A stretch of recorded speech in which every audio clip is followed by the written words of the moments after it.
The John family mansion didn't understand the concept of silence. Located on the sprawling outskirts of the city where the suburbs met the rising foothills, the estate housed 3 generations under one massive, interlocking roof. On any given Tuesday, the hallways were a chaotic symphony of aunties gossiping over chopping boards, cousins fighting over video game controllers in the den, and uncles shouting over political broadcasts in the main courtyard. And right at the center of it all, or rather, hovering on the absolute periphery, was Jungkook. Being the eldest son of the eldest brother carried a heavy, unspoken script in a traditional joint family. You were supposed to be the pillar. From the age of 10, Jungkook had been the one sent to run errands, the one expected to yield his bedroom when younger cousins visited, the one whose academic achievements were met with a casual nod of course, he's the eldest, while the youngest siblings' bare passing grades were celebrated with a feast. He was always there, always dependable, and fundamentally taken for granted. He was the wallpaper of the house, essential, but entirely unnoticeable. Until the day he simply stopped participating. It hadn't been a dramatic explosion. It happened slowly over his early 20s. He stopped coming down for the chaotic family breakfasts, opting to grab a cold coffee on his way out at dawn. He stopped answering the family group chats where aunties volunteered his weekends for manual labor. When his younger brother, Young-hyun, took his favorite leather jacket without asking, Jungkook didn't yell, he just quietly bought a lock for his door. The family reaction was instant, defensive, and loud. He's become so arrogant, Auntie Miran complained, tossing garlic into a sizzling pan. Ever since he got that engineering job, he thinks he's too good to sit with his elders. He didn't even say happy birthday to Minji yesterday, a cousin muttered. He just walked right past the cake. He's so cold. To the younger siblings and cousins, Jungkook's quietness morphing into a permanent, unreadable scowl became terrifying. He was large, built from years of solitary gym workouts, and carried an aura of absolute detachment. When he did speak, his voice was a low, gravelly rasp that usually cut conversations short. They labeled him selfish. They labeled him rude. No one bothered to ask why the boy who used to carry 3 cousins on his back at amusement parks now looked at them like they were strangers.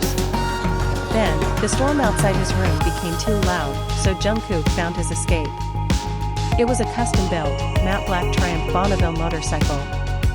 The day he brought it home, his father had screamed about the danger and the waste of money, but Jungkook had simply pocketed the keys and walked away.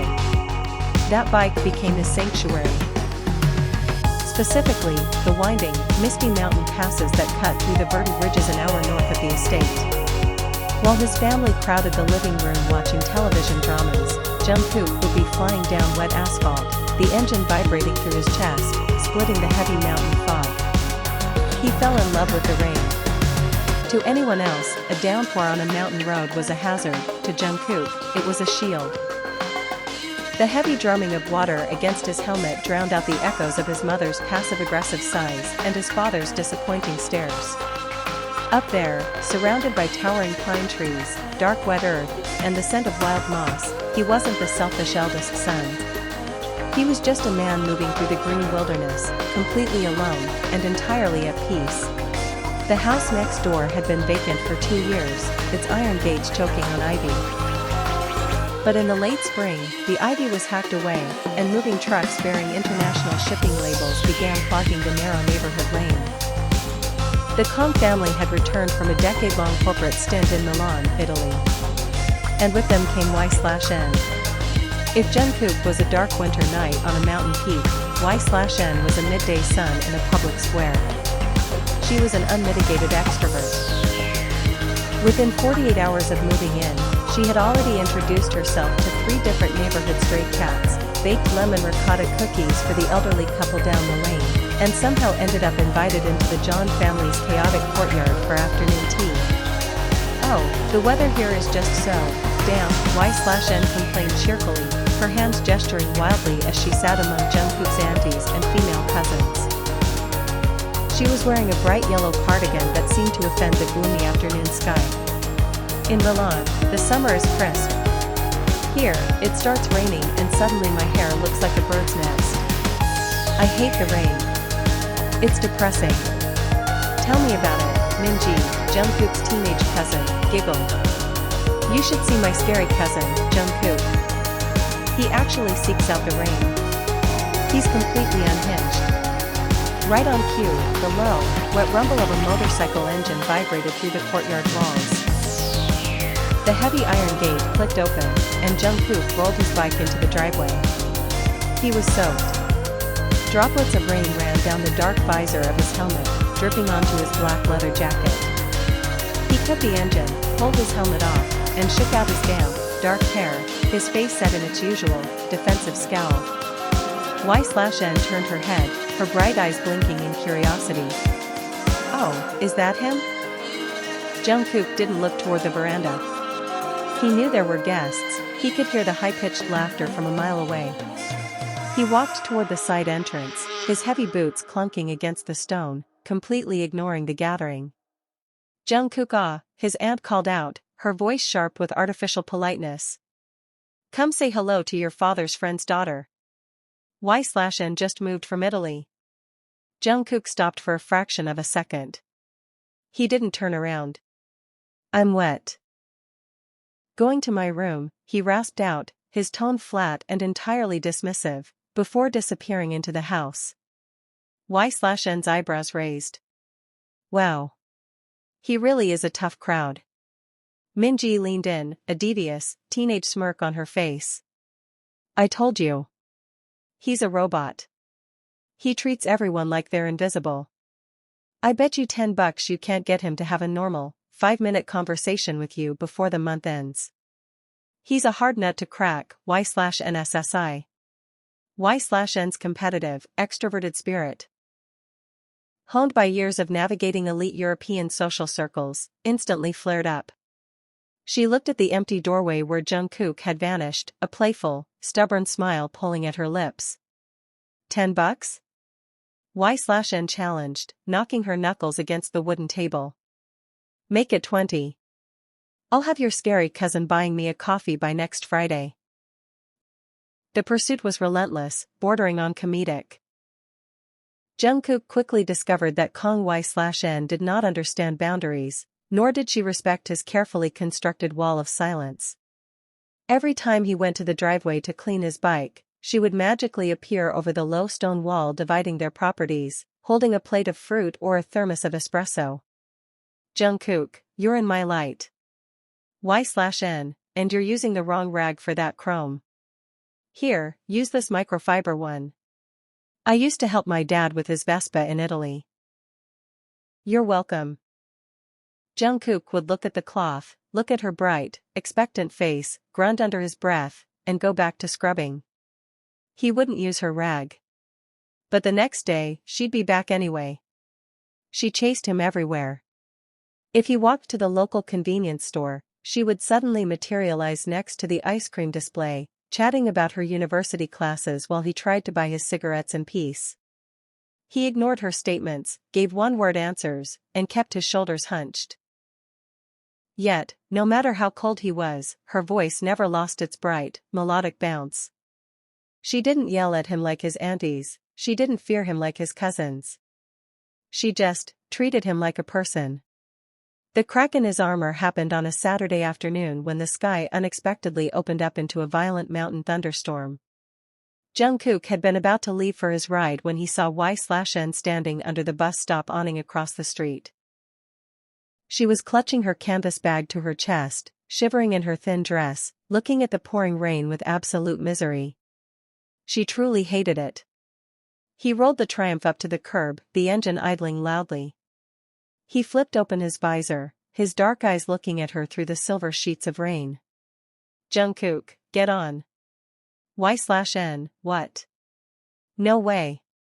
It's pouring, Jungkook. I'll slip off and die on the pavement. Jungkook, I have a spare helmet in the case. Get on, or stand here and freeze. I don't care either way. Y/N bit her lip, looking at the gray sky, then at him. With a dramatic groan, she crossed the pavement, grabbed the spare helmet, and squeezed it over her hair. She climbed onto the back of the bike, her small hands hesitantly resting on his waist. "Jungkook, hold tighter than that if you want to live." With a sudden gasp, Y/N wrapped her arms completely around his torso, burying her face into the back of his leather jacket. Jungkook felt a strange, unfamiliar jolt go straight to his chest. He clicked the gear into place and tore off toward the mountains. He didn't take her to the highway. He took her up his favorite, secluded ridge trail. As the bike climbed higher, the city noise vanished, replaced by the deep, emerald expanse of the mountain forests. The rain hit the leaves with a steady, rhythmic roar. At first, Y/N was squeezed shut, her eyes buried in his back, but as she realized how steady Jungkook was, how smoothly he handled the heavy machine through the curves, she slowly opened her eyes. The greenery was blinding. The mountains were wrapped in a soft, ethereal mist, looking like an ancient watercolor painting. The air smelled of wet pine, clean slate, and cold water. Jungkook pulled the bike over at an old, abandoned wooden lookout point hanging over a valley of green valleys. They dismounted, the rain slowing down to a gentle, misty drizzle. Y/N took off her helmet, her face completely pale but her eyes wide with a quiet awe. She looked at the valley, then looked at Jungkook, who was standing by the railing, his face relaxed for the first time since she had met him. The harsh, angry line of his jaw was gone, replaced by a soft, wistful serenity. Y/N, it's beautiful up here. I usually hate the rain. It always felt so messy and loud in the city. But here, it feels like everything is just resting. Jungkook, it's the only place that doesn't ask me to be anything. He spoke softly, his voice matching the quiet rustle of the wet pine needles. Y/N walked up next to him, her yellow cardigan soaked, but she didn't seem to care anymore. She looked at his profile, the slight droop in his shoulders that showed how tired he really was, the gentle way his fingers traced the wet wooden railing. Y/N, your cousins told me you were mean. They said you were selfish because you isolated yourself. Jungkook let out a dry, short laugh, a puff of white air escaping his lips in the mountain chill. Jungkook, if you give everything you have to a house for 20 years and they only notice when you stop, you learn to save your breath. I'm not mean, Y/N. I'm just empty. The words were simple, but they hit Y/N like a physical weight. Underneath the scary biker persona, underneath the hard nut to crack, was just a boy who had been loved so poorly that he had forgotten how to exist in the light. In that quiet, green mountain mist, Y/N felt her heart give a heavy, dangerous tilt. She didn't want to win the $20 bet anymore. She just wanted to stay on this mountain path with him until the rain never ended. By midsummer, the joint family was entirely thoroughly confused. Jungkook still ignored his cousins, and he still didn't eat breakfast with the aunties, but every Saturday morning, without fail, Y/N would be sitting on the back of his black Triumph, wearing a matching black rain slippers she had bought specifically for their mountain trips. She had learned to love the downpours. She had learned to look at a dark cloud and smile because it meant Jungkook would take her into the green hills where he would talk to her in that soft, hopeless, vulnerable voice he hid from the rest of the world. She was falling hard. But the wall of her own making, the fear of ruining the fragile, beautiful peace they had built, kept her lips sealed. She didn't confess. She just held his waist a little tighter on the sharp turns. Then came the annual John family summer barbecue. Because their families were friends, Y/N was there, helping mix the potato salad on the veranda. Jungkook was actually present, sitting on a wooden bench near his bike, quietly tuning his brake cables. The iron front gate clicked open, and a woman carrying a small designer duffel bag walked into the courtyard. She was stunning in a very quiet, elegant way, long straight hair, a pristine white linen dress, and an aura that screamed old money soul. Jungkook, ah, her voice was soft, like a bell. Jungkook's head snapped up. The wrench in his hand stopped moving completely. His dark eyes widened in a way Y/N had never seen before, not even on the highest mountain peaks. Chaiwon? Jungkook muttered, his voice losing its raspy edge, replaced by a sudden, boyish vulnerability. Auntie Miran rushed out from the kitchen, her face lighting up. "Oh my goodness! Chaiwana! Your mother said you were visiting from your study abroad program in London. Look at you, you've become so beautiful." Minji leaned over to Y/N, her voice dropping into a gossipy whisper. "That's Shin Chaiwon. Jungkook's absolute obsession from high school. He used to follow her around like a puppy before her family moved away. He wrote her letters, Y/N letters. The cold robot actually had a heart for her." Y/N felt the plastic spoon in her hand bend under the sudden, icy grip of her fingers. Across the yard, Chaiwon walked up to Jungkook, a familiar, sweet smile on her face. She reached out, her delicate fingers brushing a stray lock of dark hair away from Jungkook's eyes, a gesture that Y/N had only ever done in her dreams. "Chaiwon, you still have that awful motorcycle, I see. Do you still go up to the ridges when it rains?" "Jungkook, yeah. I still do." His voice was so soft, so hopelessly gentle, that Y/N felt her throat tighten with a sudden, suffocating insecurity. She looked down at her own hands, stained with potato salad prep, her yellow clothes looking childish compared to Chaiwon's elegant linen. She had thought she was special. She had thought she was the only one who had cracked his hard shell, the only one who knew about the quiet boy on the mountain. But looking at the way Jungkook was staring at Chaiwon, with a quiet, yearning nostalgia that had 5 years of history behind it, Y/N realized she might have just been a temporary passenger on a seat that had always belonged to someone else. The sky above the courtyard began to gray, the first heavy drops of a summer downpour splashing against the stone tiles. For the first time in months, Y/N looked at the rain and felt her heart turn completely cold. The rain didn't stop for 3 days. It battered the windows of the Khan household, turning the shared neighborhood lane into a slick, gray mirror. For the first time since she had moved from Italy, Y/N stayed inside. She left her bright cardigans in the closet, opting for oversized gray hoodies, and she didn't look over the stone wall once. From her bedroom window, she could see the John family porch. Chaiwon was a constant fixture there, sipping tea with Jungkook's mother or sitting gracefully on the wooden bench while Jungkook worked on his bike. He didn't look up at Y/N's window. He just kept his head down, talking quietly with the girl from his past. The bet with Minji was long forgotten. The $20 didn't matter. What hurt Y/N was the sudden, crushing return of the silence. She had thought she was pulling Jungkook out of his empty fortress, but it felt like he had simply closed the gates again, leaving her outside in the damp cold. On the 4th evening, the downpour finally tapered off into a thick, heavy mountain fog. Y/N decided she couldn't stay trapped in her room anymore. The walls were suffocating her. She pulled on her sneakers, grabbed her keys, and walked out into the cool, wet night air just to clear her head. She didn't get past her driveway. The low, familiar thrum of a motorcycle engine cut through the quiet lane. The matte black Triumph rolled slowly backward out of the John gates, its headlight cutting a sharp beam through the mist. Jungkook was sitting on it, but he wasn't wearing his helmet. His dark hair was damp from the lingering mist, his silver wire-rimmed glasses slightly fogged. He cut the engine right in front of her. The silence that followed was heavy, broken only by the rhythmic tick-tick-tick of the cooling exhaust pipe. Y/N stood frozen by her mailbox, her hands shoved deep into her hoodie pockets. She forced a small, polite smile that didn't reach her eyes. Y/N, going for a ride? You should hurry, Chaiwon might be waiting for you inside. Jungkook didn't answer right away.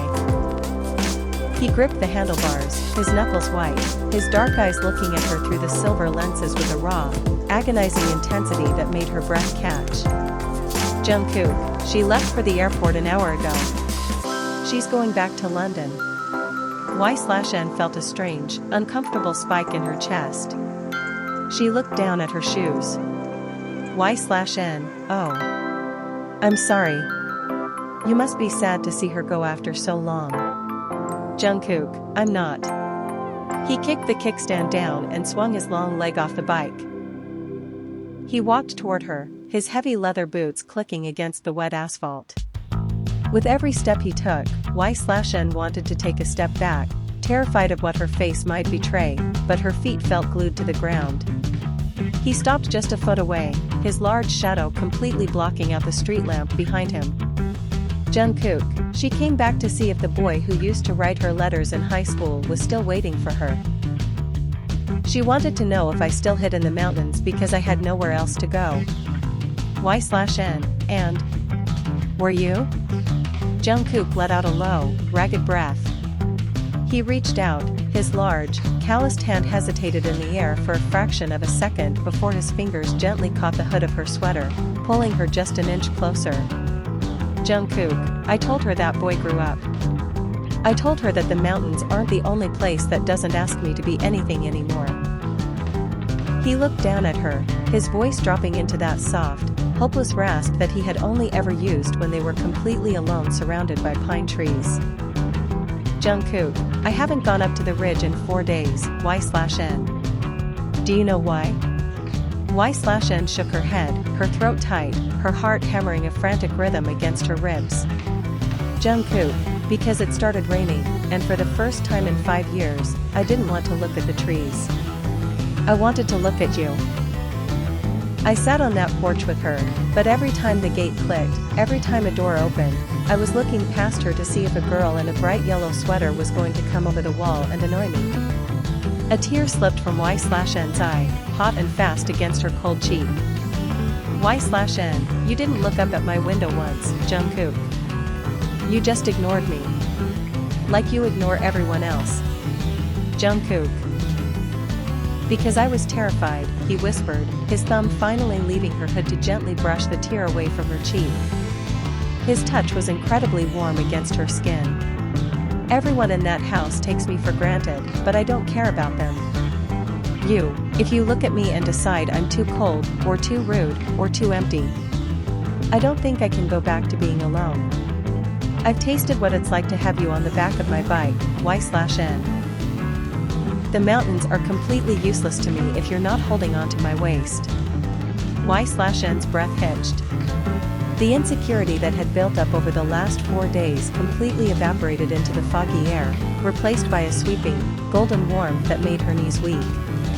She reached out, her hands shaking as she pulled them out of her pockets and gripped the lapels of his heavy leather jacket.